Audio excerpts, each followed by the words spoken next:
I want us to talk about eyes, my dear nerds. And no, I haven't gone crazy. I've been, sitting with myself and pondering, and I want you to ponder with me. Anywhere on the planet, regardless of creature, we all have flipping eyes. Creatures that fly have eyes. Creatures that are dumb and they swim in the ocean, they have eyes as well. Creatures that are even dumber, like you and me, we have eyes as well. Everybody has eyes. This is the one distinguishing feature which I think all creatures have in common. No matter if they are mammals or avian creatures or fish or whatever, everybody has these flipping organs through which light passes through and which helps them see their surroundings. And for the last years, we've been giving eyes to our technology as well. What you're seeing me right now is the camera through which I filmed all of VladNerd up until this point. Each and every video that you saw was filmed with this camera right here. This is the Insta360 Link camera, and this is, in my opinion, a real workhorse, which served me well up until this point. And quick disclaimer before I go on, my nerds, I want you to sit here in this video with me. This is not gonna be a really retro kind of video, but I need to make it because I plan on updating, or more rather upgrading, the camera that I'm gonna use for VladNerd moving forward. And I have two possible contenders which will replace this Insta360 cam. And these contenders, my dear nerds, are the OBSBOT Tiny 2, aka the camera through which you're seeing me right now, and the Tiny 2 Lite, which is the former camera's little brother. And I want us, with this video, to decide which of these cameras I will use as my main camera for VladNerd moving forward. So this little guy and this little guy will have to compete with this little guy, which is the trusty old Insta360 Link camera that I've been using up until this point. But before I go on, I just want to quickly mention that these two OBSBOT cameras were sent to me by OBSBOT themselves. And even though they sent these cameras, it's important for you to know that all words here are my own, and I will take this review in whichever natural conclusion based on playing around with them. So sit back, relax, and actually, dive into this rabbit hole with me as we try to figure out which one of these shall become the main camera for the channel moving forward. So here's what's gonna happen in this video, my dear nerds. I'm gonna switch between all three of them quite a lot while I talk about them. And by the end of this video, I want you to help me decide on whichever of these little Necky cameras, and I'll tell you in a bit why I'm calling them Necky cameras, will end up being the main camera that will receive all of my love and attention with VladNerd moving forward. And I know that this isn't a retro video, but don't panic, my dear nerd. VladNerd will always be a retro channel, it's just that every so often, once in a while, I might do a different video like this. It's not the end of the world, the planet will not crack in half. Well, at least not from this. So, why am I calling all three of these cameras Necky cameras? Well, the thing is that they are adorable. The camera sits on a neck, which sits on a gimbal base. And that gimbal basically allows them to move left and right and up and down. And combined with AI face tracking, which all of these have, this basically allows them to turn to me and to adapt wherever I might go. So for example, if I lean on the right or on the left, all of them follow me, and I love this. Follow me, my minions. Come. Yes, yes, yes. They kinda remind me of GLaDOS from Portal. How adorable are they? But the question is, my dear nerd, which of these three cute mother flippers offers the best value for money? If I were to start out right now, I wouldn't want to spend a lot of money on a leap of faith. I wouldn't have a comparison between the Tiny 2 Lite and what advantages does the OBSBOT Tiny 2 bring over it, and how is the Insta360 Link different. I wouldn't have any of this context. I would just probably buy something, on a whim, in accordance to my budget and to the spec sheet. And when it comes to the spec sheet, we need to understand that all of these three cameras are kind of different in different ways. For example, the Tiny tool is the most roided up of the cameras, meaning that it actually has the best specs out there out of all three of these. It has a way bigger image sensor, which means that it should bring in way more light, and which technically should result in a way better, cleaner image. So 3 a.m. editing Vlad here, doing a voiceover for the first time actually, and I figured that it's not enough for me to just ramble on and on about these cameras. I should also put them in low light conditions. So here's the OBSBOT Tiny 2 and Tiny 2 Lite, actually kind of struggling in low light, but the Tiny 2 does considerably better because of that bigger sensor. But this shouldn't be enough, let's throw the Insta360 in the ring as well, and there it is. And at first glance, the Insta360 link holds its own until we turn off the light. And when it doesn't actually have enough light, I think the Insta360 struggles the most, and the OBSBOT Tiny 2, well, definitely the least. By comparison, the Tiny 2 Lite and the Insta360 link have a way smaller image sensor, whose size is shared between the both of them. So these two actually have a lot of similarities. But a very important thing about these cameras, for me at least, is the ability for them to focus on something, because the Insta360 link was a real pain in the backside with this. The quicker I focus something to it, like the good old trusty Anbernic RG40XXH, the more prone it is to freak out. For example, now it's trying to focus on it, but it doesn't really manage to do it. It's actively looking for a face and not a handheld, and it's moving around, but eventually I do get it to focus. By comparison though, let's test the Tiny 2. The Tiny 2 sits there like a champ, I feel, and yeah, properly focuses on it, and this is partly due to the bigger sensor, I feel. And the Tiny 2 Lite also does a fairly decent job with this. I especially like the bokeh effect in the background. So tell me, my dear nerds, which one of these cameras does the best job? But going back on the pricing, because I feel that this is important for anyone who might want to start YouTube, or anyone who might actually need a camera for, I know, Zoom meetings to look better for your colleagues, so that your colleagues see your pimples and your wrinkles better, The thing is that all of these three cameras sit in different price points. The Tiny 2 Lite usually retails for $179, but now OBSBOT actually has a back to school promo going on, and you can get it for $159.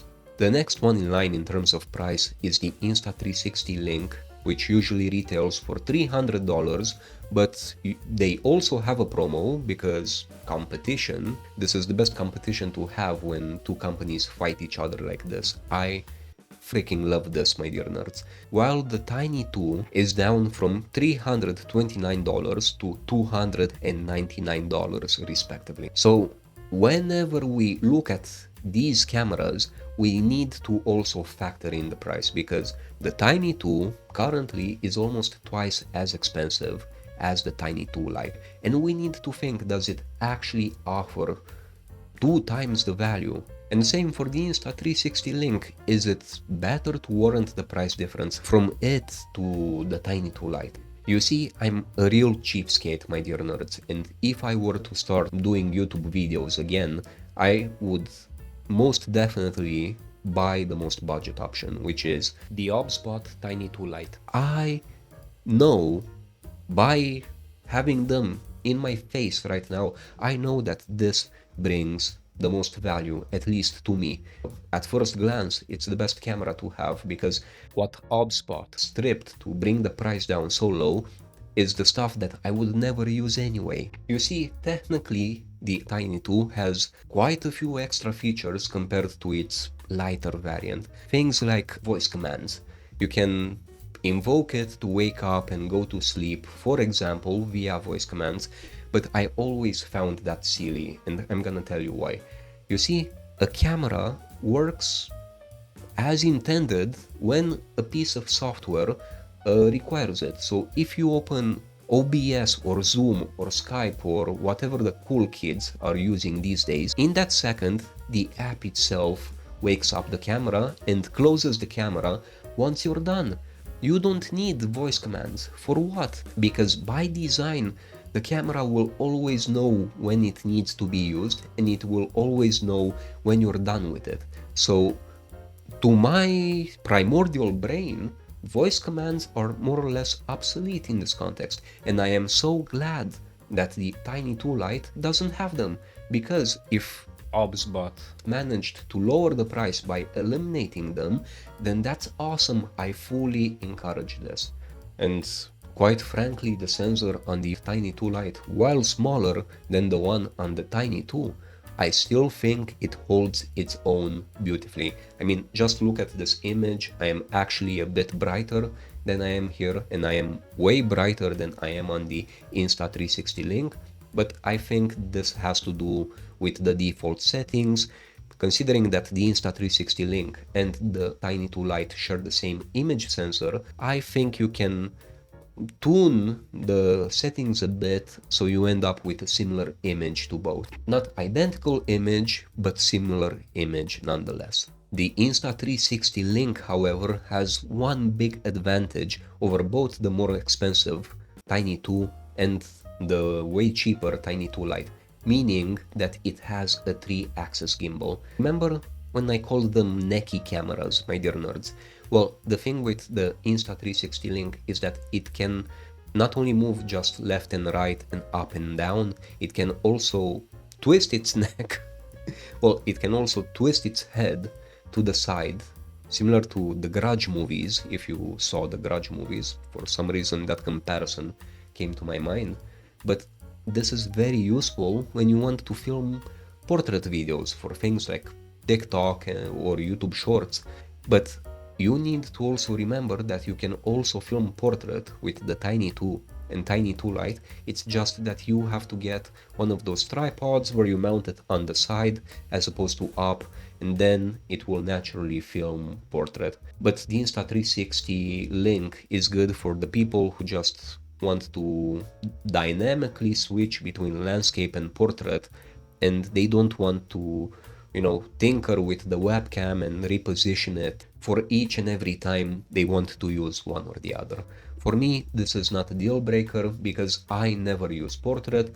Most likely, people either film in one way or the other. They never actively combine it like that. And if they do, well, most probably you're gonna use your phone for that anyway, because portrait content is very fast content. You mostly just film it and publish it anyway. But there's one thing about the Tiny 2 that I really dislike, and I think it's a very big disadvantage compared to the Tiny 2 Lite and the Insta360 link, and that is that the Tiny 2 actually comes with a separate magnetic kickstand that you have to be very careful and not an idiot like me when you set it up. When I first took out the Tiny 2 out of the box, I tried setting up that little stand while I had the camera magnetically attached to it.